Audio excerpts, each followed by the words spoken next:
Добро пожаловать в мой канал. Quand il a compris qu'il allait être élu, Donald Trump a fait la tête de quelqu'un qui vient de voir un fantôme.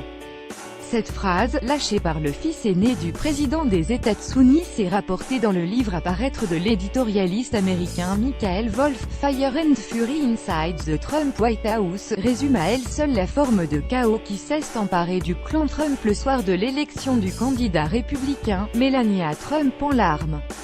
Ce soir-là, Melania Trump, de son côté, était en larmes et ce n'étaient pas des larmes de joie.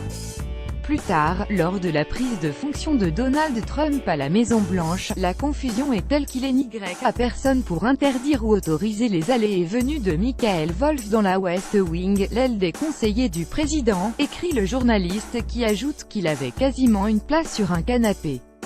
Il était donc aux premières loges pour observer les débuts de la présidence Trump.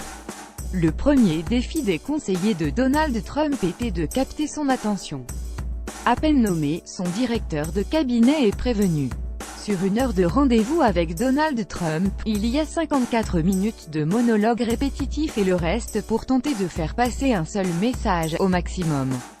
Il ne lit pas, il ne survole même pas des notes, précise l'auteur du livre dont les bonnes feuilles ont été publiées mercredi par le site du New York Magazine.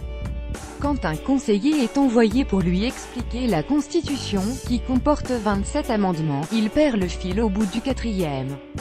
Le secret de la couleur des cheveux de Trump. Ivanka Trump, elle, s'imagine déjà prendre la suite de son père et devenir la première femme à diriger les États-Unis. Elle livre par ailleurs le secret de la couleur si étrange des cheveux de Donald Trump. Elle est due à son impatience, il ne laisse pas agir la teinture suffisamment longtemps.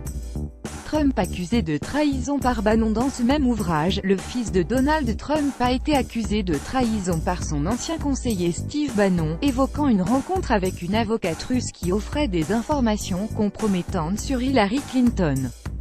Trump a répondu de manière cinglante en expliquant que, lors de son limogeage, Steve Bannon n'a pas seulement perdu son travail, il a perdu la